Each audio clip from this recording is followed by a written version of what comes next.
I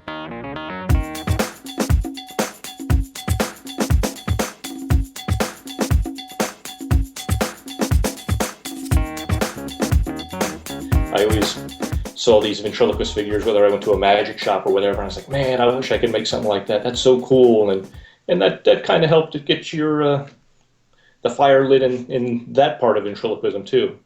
So when did you start making your figures? Was it when you started, or?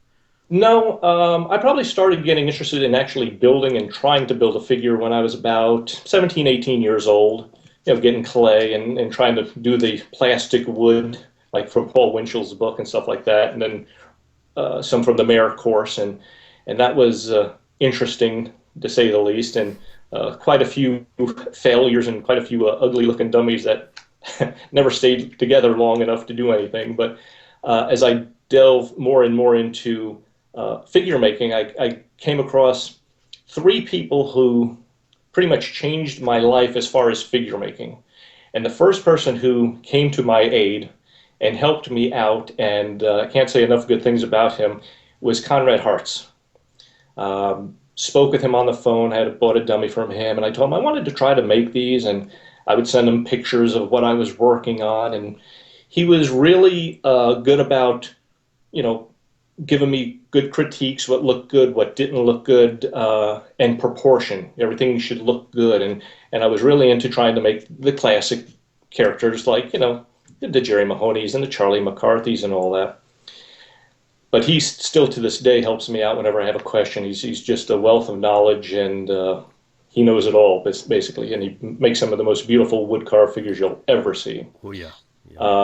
The second person who came into my life, helped me with mechanics a lot, was Mike Brose. And Mike has been wonderful. I mean, it's hard to say, oh, this guy's so nice, and that guy, everybody has been so nice and helpful to me. And Mike has taken time to write me and tell me, yeah, try this, try that as far as mechanics. And this was before his book came out. And when his book on figure making could be fun came out, I said, I got to have this. And that sits in the workshop because I still go to that for reference. And how did he do that again? And wow, I like the way he's very, very clever, and his mechanics are so clean and smooth. And that's what I wanted to strive for. I wanted smooth mechanics like Conrad and Mike's.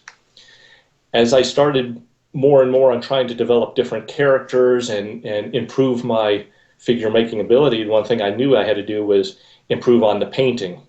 And then this third gentleman came into my life, and he was actually somebody who I admired for a long time, because when I got back into ventriloquism, about 18 years old, I had sent off to Mayer Studios to see what kind of figures they had coming out of the workshop now.